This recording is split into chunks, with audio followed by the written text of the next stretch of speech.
The email notification pinged while 3 different monitors tracked my vital signs, and my baby's heartbeat filled the room like a frantic drum solo.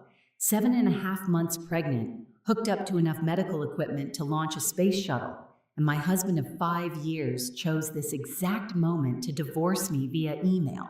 Not a text, not a call, certainly not in person, an email. Subject line, moving forward separately. I'm Caitlin Fisher, I'm 29 years old, and apparently I'm about to be single. The email read like a business proposal. Bradley had actually bullet pointed his reasons for leaving me, like I was some underperforming employee getting a termination notice. Irreconcilable differences topped the list, followed by different life goals, and my personal favorite, need for personal growth. The man who couldn't grow a tomato plant suddenly needed personal growth. My hands shook as I scrolled down, the baby monitors beeping, accelerating with my heart rate. Then I saw it, effective immediately. He'd already filed. While I'd been admitted 3 days ago with complications that could trigger early labor, while doctors worried about our baby's survival, Bradley had been at a lawyer's office signing papers. I switched to our banking app, already knowing what I'd find. Our joint account, which had held $47,000 just yesterday, now showed $12.83. He'd left just enough to keep it technically open. The checking, the savings, even the emergency fund we built together, gone. 5 years of careful budgeting, overtime hours, missed vacations to save for our future, our baby's future, transferred out while I lay here fighting to keep our daughter inside me for just a few more weeks. My phone buzzed, a text from my sister Diane, who I hadn't spoken to in 2 years thanks to some stupid fight about our mother's china set. Why is Bradley posting pictures with some blonde from your living room? I opened Instagram with trembling fingers. There was my husband, arms wrapped around a woman who looked like she was barely old enough to drink, standing in front of our fireplace. Our wedding photos still visible on the mantle behind them. The caption, new chapter, with my queen at Tiffany Fit Life. The nurse, Sandra, must have noticed the monitor changes because she rushed in, her sneakers squeaking against the linoleum. Honey, you need to stay calm. Whatever's happening, it's not worth. My husband just divorced me by email, I said, surprised by how steady my voice sounded. Emptied our accounts and moved his girlfriend into our house. Sandra's mouth fell open. She'd been taking care of me for 3 days, had seen Bradley visit exactly once, staying for 12 minutes while scrolling his phone. That absolutely worthless piece of... She caught herself. Sorry, professional boundaries. No, please continue. I'd love to hear your professional opinion. She checked my vitals, muttering under her breath about certain anatomical impossibilities for Bradley's future. What are you going to do? I looked at the email again, then typed a single word reply. Understood. That's it? Sandra's eyebrows shot up. Just understood? Just understood. My phone rang immediately. Bradley. I declined. It rang again. Declined. The 3rd time, Sandra grabbed it. Mr. Fisher? This is ICU. Your wife can't come to the phone right now because... Oh wait, she's not your wife anymore, is she? Also, you've been removed as her emergency contact. Have a blessed day. She hung up and handed the phone back. Oops, slipped. I actually laughed, then winced as a contraction hit. False alarm, but a reminder that this baby didn't care about her father's timing. You know what's funny? I said to Sandra as she adjusted my IV. He thinks I'm just some pushover accountant who'll roll over and accept this. He has no idea what I do for a living. What do you do? I'm a forensic accountant. I specialize in finding hidden assets during divorces. The irony was so thick you could spread it on toast. I help women discover what their husbands are really worth when they try to claim poverty. Sandra's grin could have powered the entire hospital. Oh, this is going to be good. My phone buzzed again. Diane. Caitlin, I'm looking at public records. Bradley listed the separation date as 2 months ago. That's fraud, 2 months ago. When I was 5.5 months pregnant and he was supposedly at a conference in Denver, I pulled up his Instagram again, scrolling back. There she was, Tiffany, his CrossFit trainer, posting selfies from Denver that same weekend. The conference he'd charged to his company card. Another text, this time from Roger, my business partner. Bradley just called asking for your client list. Said you're transferring your accounts to him. I told him to perform an anatomically impossible act. You okay? The contractions were getting stronger. Not active labor, but warning shots. Stress induced, the doctor had warned. I needed to calm down, but how exactly does one stay zen when their life is imploding via email? Sandra returned with the doctor, who looked at my chart with concern. Mrs. Fisher, your blood pressure. Ms. Morrison, I corrected. My maiden name. Effective immediately. The doctor paused, then nodded. Ms. Morrison, we need to keep you stable. Whatever's happening in your personal life is being handled, I said, pulling up my laptop. Sandra, could you grab me a coffee? This is going to be a long night. You can't have coffee, honey. You're pregnant and on medication. Decaf, then. I need to feel productive while I destroy a man's entire life using Excel spreadsheets and completely legal methods. Sandra practically skipped out of the room. Before we continue, if you're enjoying this story, please subscribe and tell me in the comments where you're watching from and what time is it there. I read everything. Thank you so much for your support. The morning brought revelations like a Black Friday sale. Everything was shocking and somehow got worse the more you looked. Patricia, Bradley's mother, called at 6 a.m., her voice shaking with rage I'd never heard in 5 years of polite family dinners. That little workout tramp is wearing my grandmother's pearls, she hissed.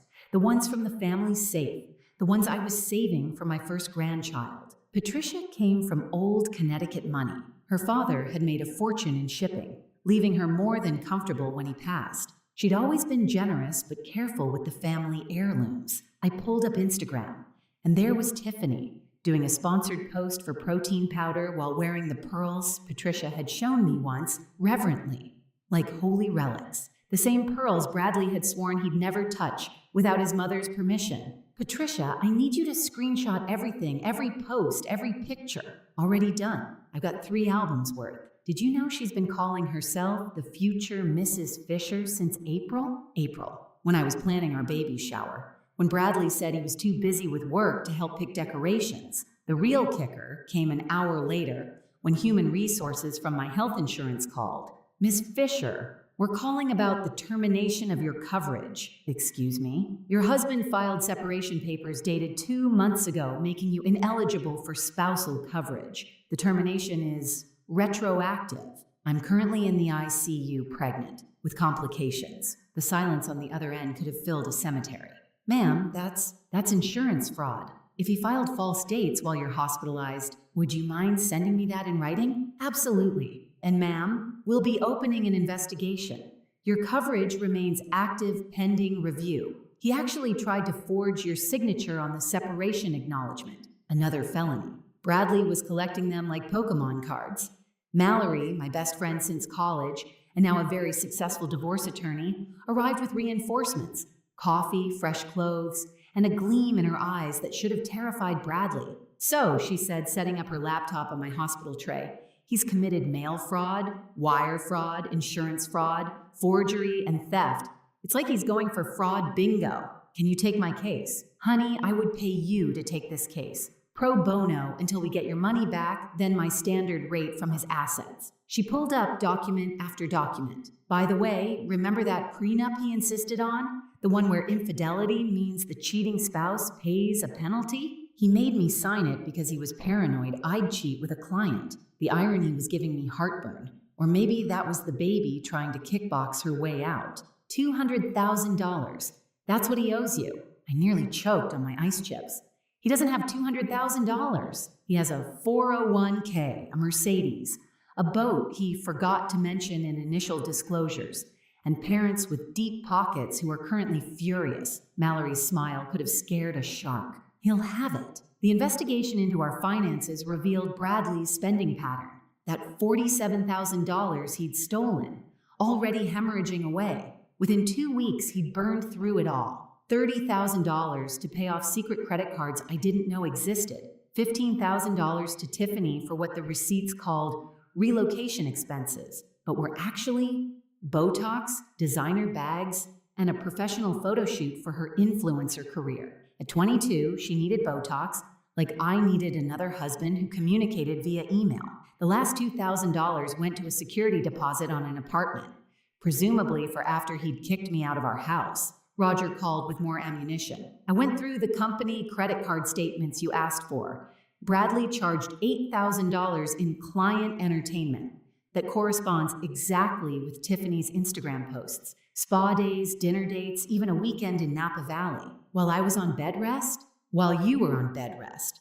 The client he listed for these expenses? The company doesn't exist. I checked. The contractions were getting more regular, and the doctor, Dr. Ramirez, who'd been following my case with the dedication of someone binge-watching a soap opera, insisted I needed to stay calm. Doc, with all due respect, my husband is trying to leave me barefoot and pregnant. Literally. He even took my good sneakers from the house. He took your shoes. Check Tiffany's Instagram story. Dr. Ramirez pulled out her phone, looked, and made a face like she'd bitten into a lemon wrapped in disappointment. Those don't even look good on her. Her ankles are too thick, right?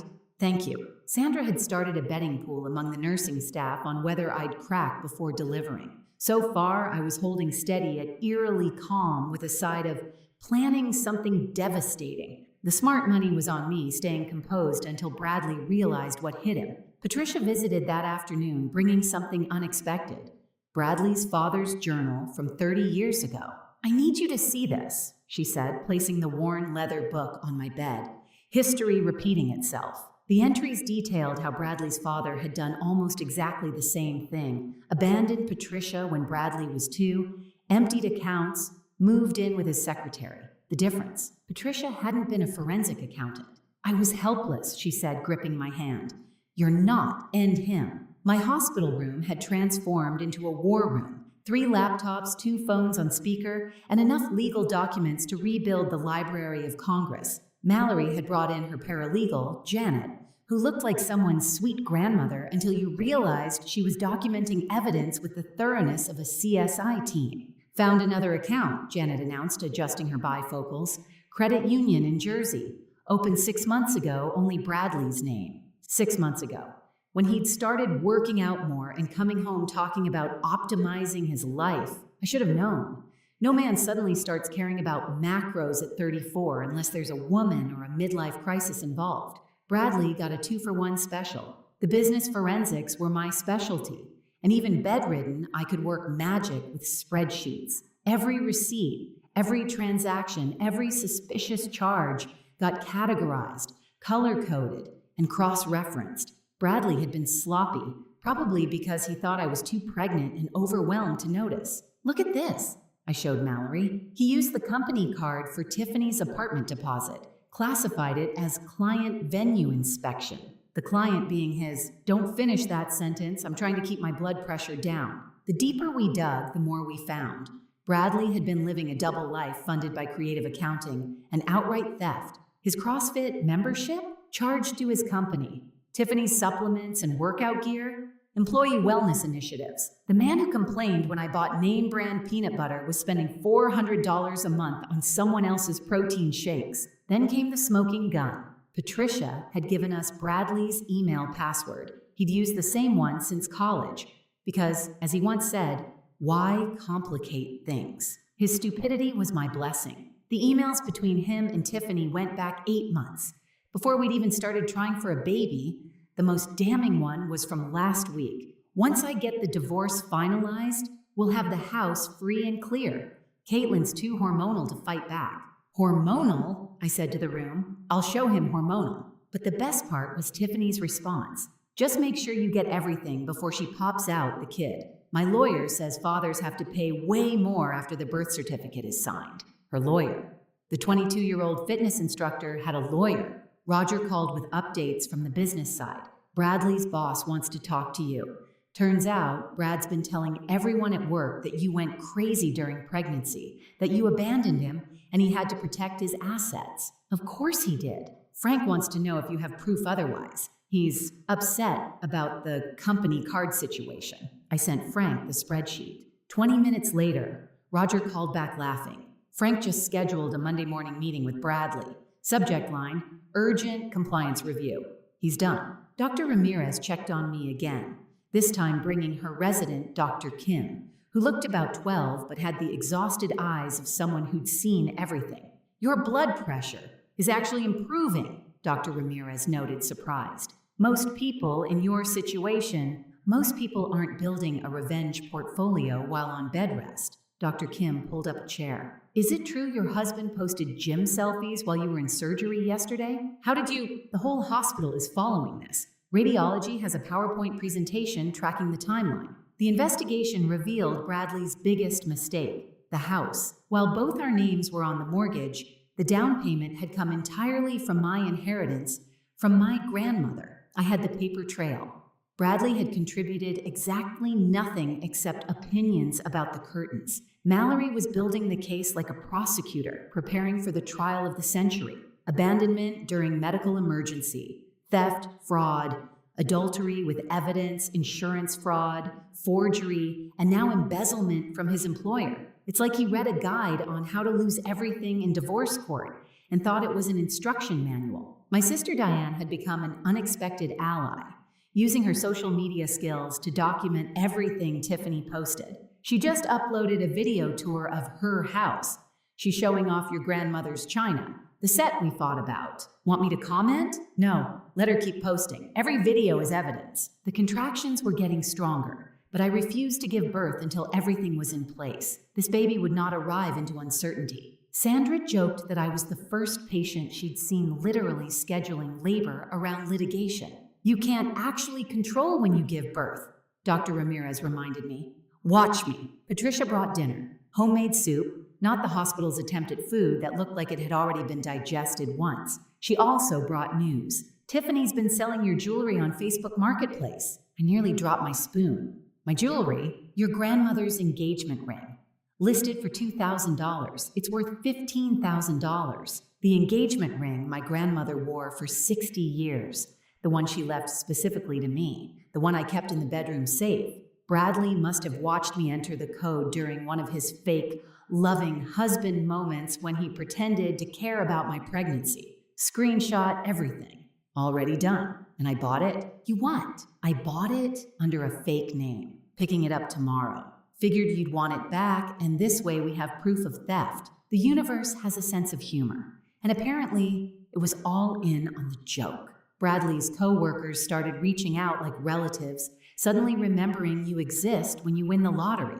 Except they were offering something better than congratulations. They were offering evidence. Frank, Bradley's boss, called personally. Caitlin, I need you to know that what Bradley's been saying about you. We knew it was bull. A woman doesn't build your kind of reputation and suddenly go pregnancy crazy. What exactly has he been saying? That you became irrational, violent even. Said you threw a laptop at him? I can barely lift my phone right now, Frank. We know. We also know he's been using company resources for personal expenses. The investigation you started? We're expanding it.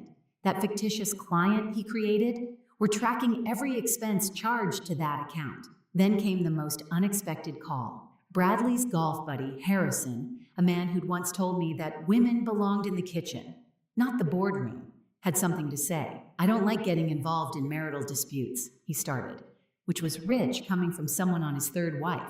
But Bradley crossed a line.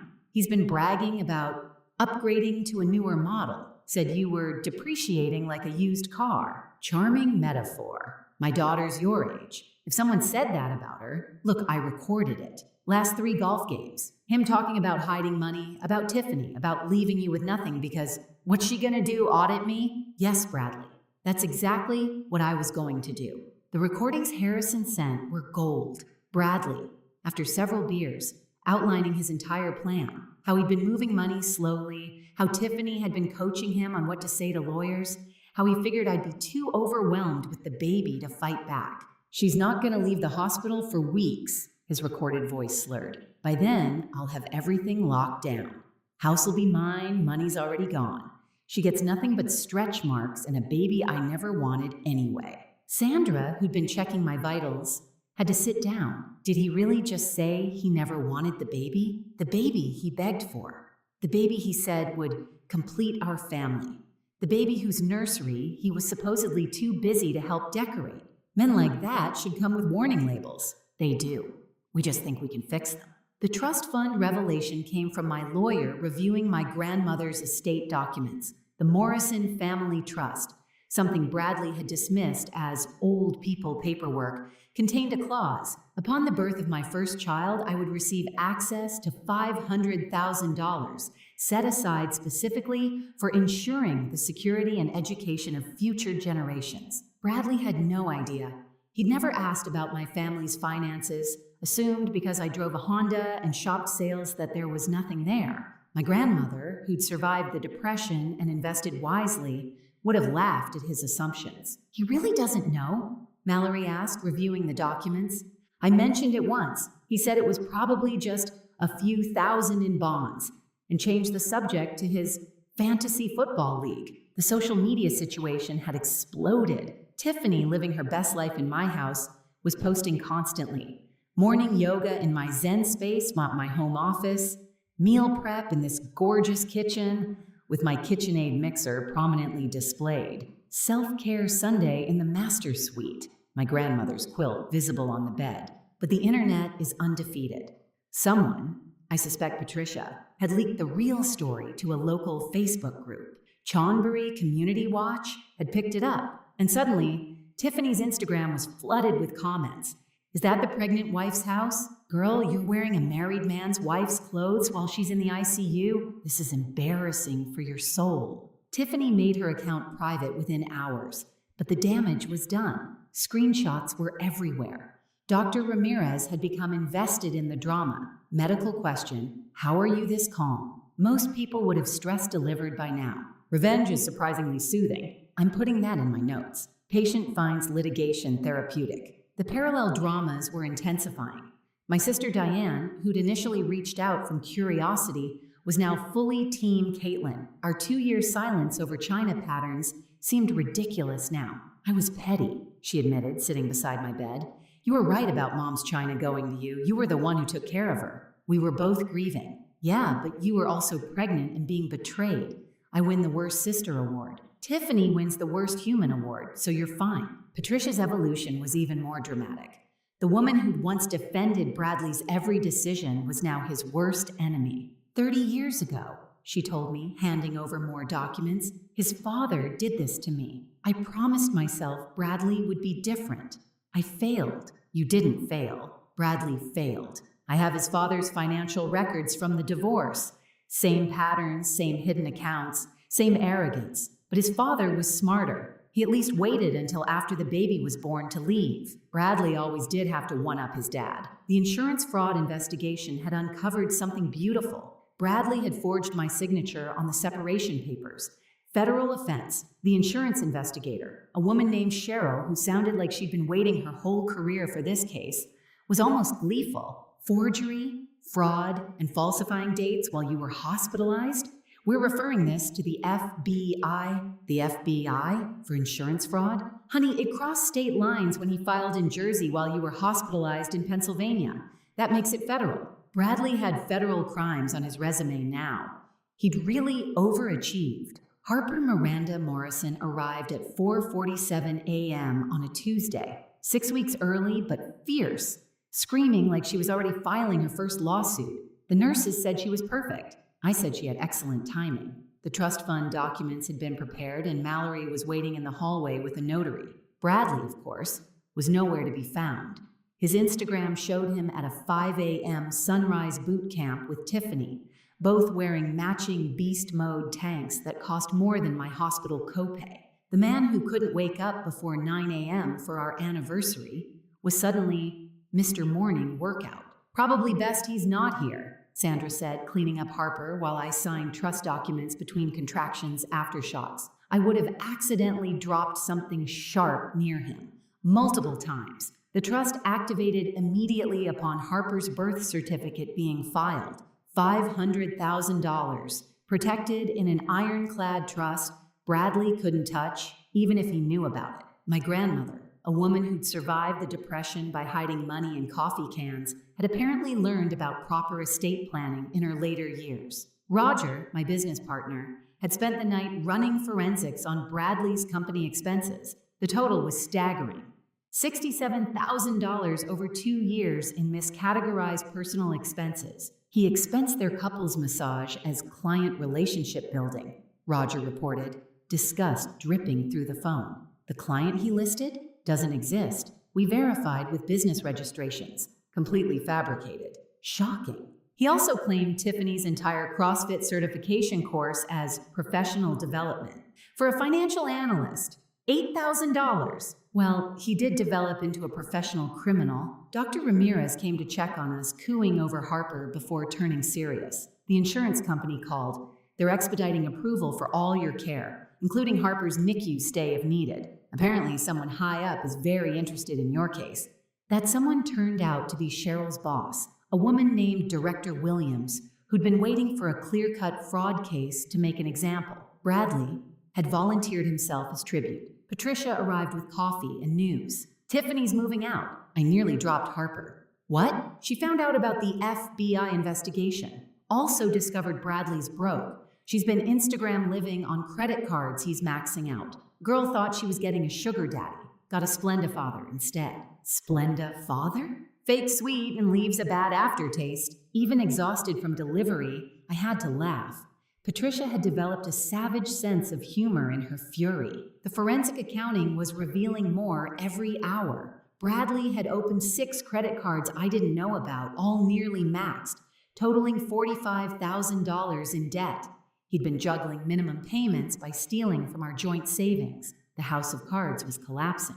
He's been taking cash advances to pay other cards, Mallory explained, reviewing the statements. Classic Ponzi scheme, except he's both the scammer and the mark, Frank called with an update. Bradley's been terminated, effective immediately. We're pressing charges for embezzlement. His final check will go directly to restitution. He doesn't know yet? He'll find out Monday morning when his keycard doesn't work. Security's been instructed to record it for documentation purposes. The poetry of it. Bradley, who'd ambushed me with divorce papers via email, would be ambushed with unemployment via disabled door access. Janet, Mallory's paralegal, had been building a timeline that looked like a conspiracy theorist's wall, except every connection was real and documented. Look at this, she said, proud of her work. April 2nd, Tiffany posts about new beginnings. April 3rd, Bradley opens the Jersey account. April 4th, first major withdrawal from your joint savings. It's like he was following a how to commit fraud checklist. He really thought he was smart. Stupid people often do. Harper was thriving despite being early. The NICU doctors said she was impressively loud for a preemie. I told them she inherited her mother's ability to make herself heard. Diane had been managing the social media documentation, and the internet had turned on Tiffany completely. Someone found her old posts about not being a homewrecker, just a gold digger. And the irony was chef's kiss perfect. She's trying to do damage control, Diane showed me Tiffany's latest post. Says she had no idea you were pregnant or married. The woman was wearing my maternity clothes in her workout videos. Yeah, that's being pointed out repeatedly in the comments. Also, someone found the wedding registry you and Bradley had online. Your names are literally on the lacrosse she's been cooking with. The hospital social worker, Maria, had been a godsend. When the insurance situation looked dire, she'd immediately filed for emergency Medicaid due to spousal abandonment. The state takes abandonment of pregnant women very seriously, she explained, especially when there's documented fraud. You'll be covered, and the state will go after him for reimbursement. Saturday afternoon, Tiffany reached out directly. A DM on Instagram. Can we talk? I called Mallory first. Should I? Record everything. The call was illuminating. Tiffany, it turned out, was also a victim of Bradley's lies, just a dumber one. He said you guys were separated for a year, she whined, her voice younger than her photos suggested. Said you were crazy, that you'd abandoned him, that the baby wasn't his. The baby that looks exactly like him? I didn't think about that. He showed me papers, commitment documents, said you were in a psychiatric hospital for months. Mallory, listening in, mouthed, another felony. Tiffany continued, I'm moving back with my parents. I can't afford anything. He said he was rich. He said he owned a company. He said, she started crying. I'm so stupid. Yes, I agreed. You are, but you're also 22, so there's hope. Send me everything he gave you. Every document, every text, every promise. Why would you help me? I'm not helping you. I'm destroying him. You're just collateral assistance. Monday morning arrived like Christmas for lawyers. Bradley walked into his office building at 8:47 a.m. According to security footage Frank later shared, cocky and carrying his usual overpriced coffee. At 8:48 a.m., his key card was denied. At 8:49 a.m., security escorted him to HR. The termination meeting, as Frank gleefully recounted, was biblical. "We presented him with your forensic analysis," Frank told me over the phone while I nursed Harper. His face went from confused to angry to whatever color is past pale. "Translucent, maybe?" What did he say? "He tried to blame you, said you must have falsified everything." Then we showed him his own emails authorizing the expenses, his signature on everything, the fake company he created. He actually asked if we could work something out. No, let me guess, no. Security had to physically escort him out when he wouldn't leave. He kept saying, "This is a misunderstanding," while carrying a banker's box of his personal items. The simultaneous serving was orchestrated like a military operation. As Bradley was being fired, process servers were hitting him from every angle: divorce countersuit at the office, embezzlement charges in the parking lot, insurance fraud notice at his car, federal investigation subpoena as he tried to flee. It was like a legal flash mob, Mallory said, having stationed herself across the street to watch. He actually tried to run in his dress shoes, slipped on ice, and fell into a puddle. The process server had to help him up to hand him the federal papers. The house situation resolved itself when Tiffany left voluntarily. She'd already been packing when the police showed up about the stolen jewelry. Patricia's Facebook Marketplace evidence was enough for a warrant. "She was actually wearing your grandmother's ring when they arrived," Patricia reported, claimed Bradley gave it to her. Officers explained that still receiving stolen property. Did they arrest her? No, she cooperated fully. Gave them everything. The jewelry, the receipts showing Bradley knew they were yours. Even texts where he called them family heirlooms were liquidating. She won't be charged if she testifies. Tiffany, finally understanding the magnitude of Bradley's lies, had switched sides completely. The documents she sent were damning. Fake psychiatric holds for me. Forged divorce decrees dated months ago. Even a falsified death certificate for the baby. He told her the baby died? I asked Mallory, stunned even after everything. He told her lots of things, all documented, all criminal. The FBI agent actually whistled when she saw the fake death certificate, said that's a whole different level of federal crime. The credit card companies, once they learned about the fraud, froze everything. Bradley, who'd been living on credit for months, suddenly had no access to money. The $47,000 he'd stolen. Gone in 2 weeks to bills, Tiffany, and trying to maintain an image he couldn't afford. His Mercedes was repossessed Tuesday afternoon. He'd missed 3 payments.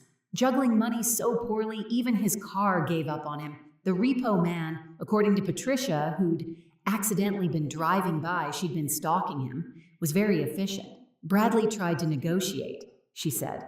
Offered the repo guy his watch.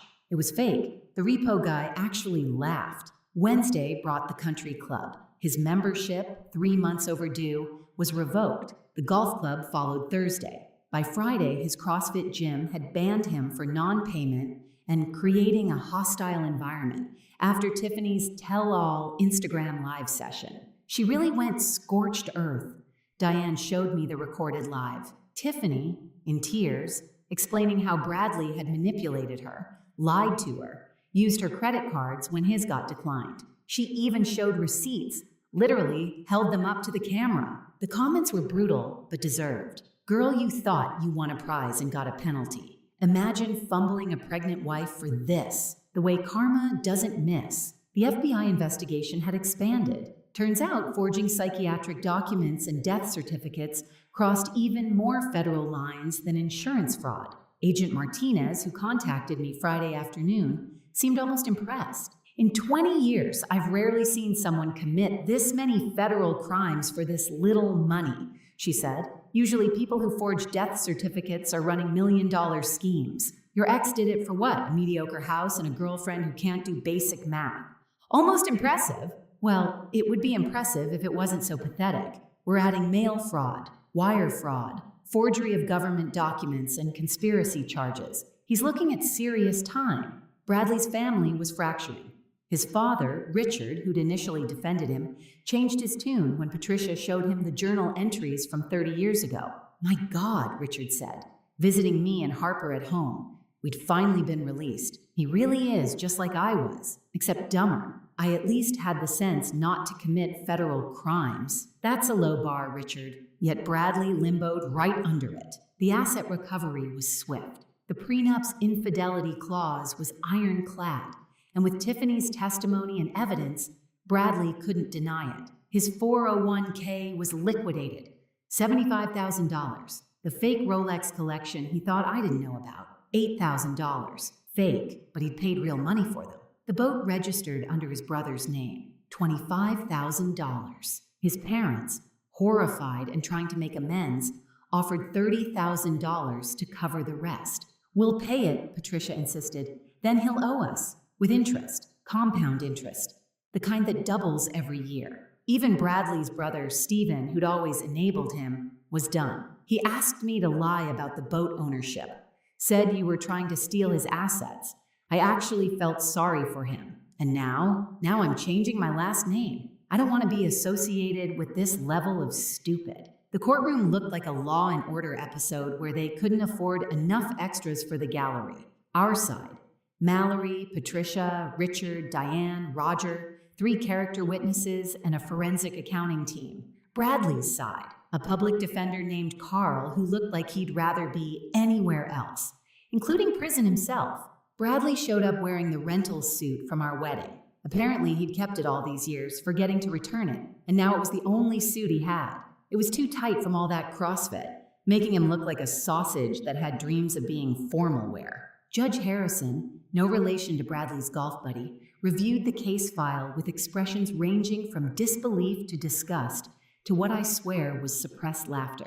Mr. Fisher, she began, in my 30 years on the bench, I've seen some spectacular failures of judgment. You've managed to surpass them all. You've committed crimes I didn't know existed. Bradley tried to maintain dignity. It was like watching a wet paper towel pretend to be cloth. The evidence presentation was methodical destruction. Mallory started with abandonment, leaving a pregnant wife in ICU with complications, then theft, the $47,000 plus everything since, insurance fraud, the forged documents, the false dates, wire fraud, crossing state lines, mail fraud, using USPS for fraudulent documents, embezzlement, $67,000 from his employer, identity theft, forging my signature, false documents, the psychiatric holds and death certificate. Your Honor, Mallory said.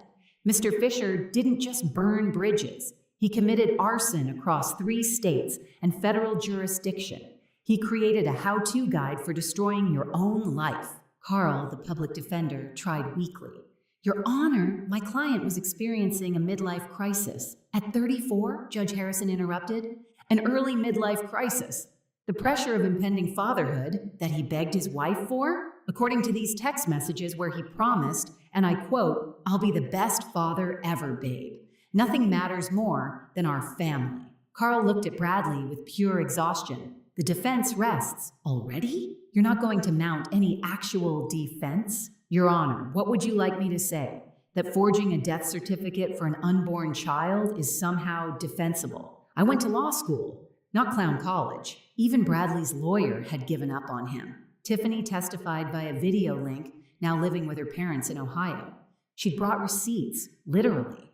Every text, every false document, every lie Bradley had told. He said she was crazy, Tiffany testified, mascara running. Said she'd tried to kill the baby. Said he was protecting his future child by leaving.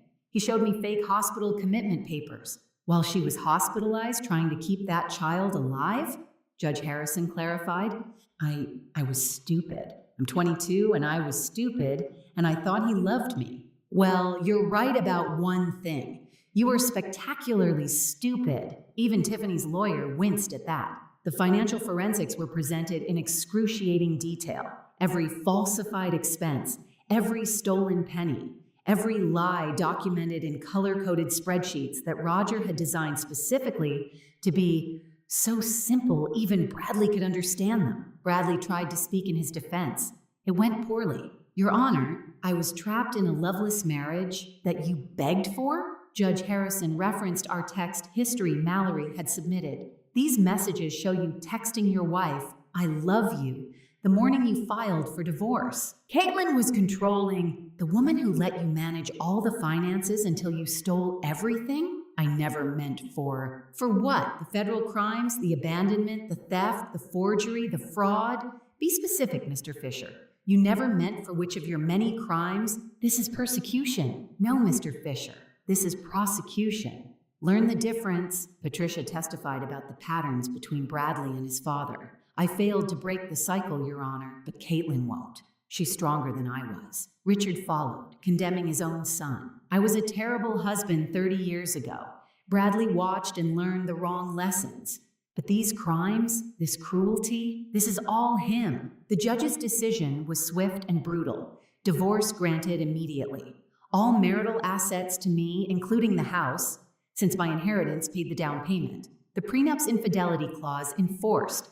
$200,000 to be paid through asset liquidation and wage garnishment. Full custody of Harper to me. Supervised visitation only for Bradley, if and when he could afford it. From prison, unlikely. As for the criminal charges, Judge Harrison continued, this court recommends maximum sentences for all state charges. Federal charges will be addressed separately, but I'm recommending no leniency. The federal charges were worse. Wire fraud, mail fraud, insurance fraud, forgery, false documents, each carrying potential years. The plea deal, when it finally came, was 6 years federal prison, 3 years supervised release, full restitution, and a lifetime ban from financial sector employment. 6 years, Bradley gasped at his lawyer. You're lucky, Carl responded. The prosecutor wanted 10. The only reason you got 6 is because you're too stupid to be a real danger to society. Bradley turned to me as court officers prepared to take him into custody. Caitlin, please, think of Harper. She needs a father. She has a family. I interrupted. Grandparents who love her, an aunt who adores her, and a mother who'll teach her to never, ever tolerate men like you. This isn't fair. Judge Harrison laughed, actually laughed. Mr. Fisher, you emailed your pregnant, hospitalized wife divorce papers. You stole everything she had. You moved another woman into her house.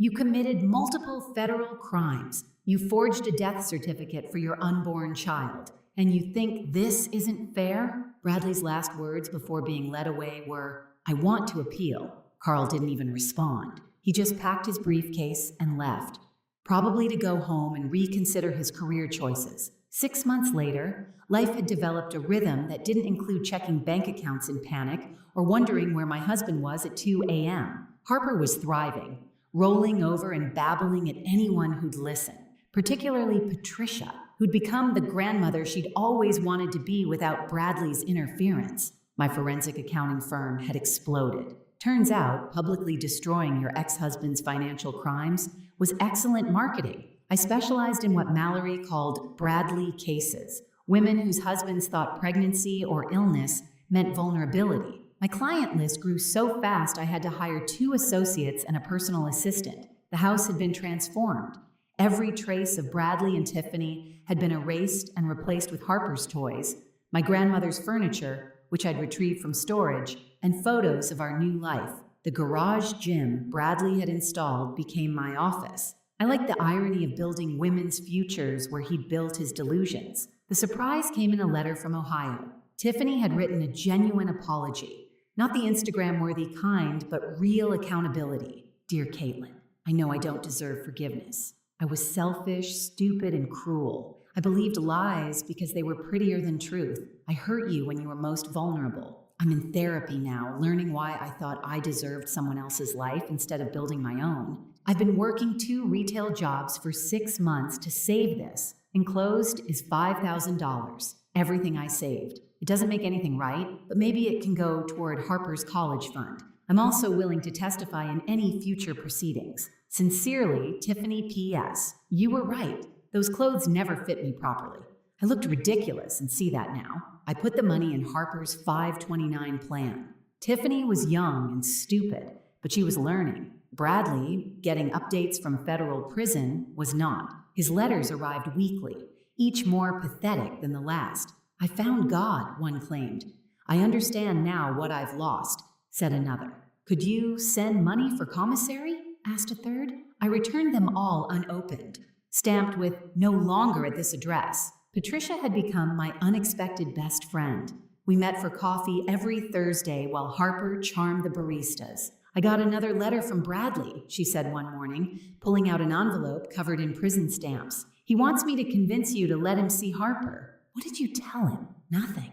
I sent him back a photo of Harper wearing a onesie that says, "My daddy's in federal prison for financial crimes." Diane found it on Etsy. They make those. Apparently there's a market. Who knew? Diane and I had repaired our relationship completely. The china set that had divided us now sat in my dining room, used for Sunday dinners where we laughed about everything except the past 2 years. "Remember when we didn't speak for 2 years over plates?"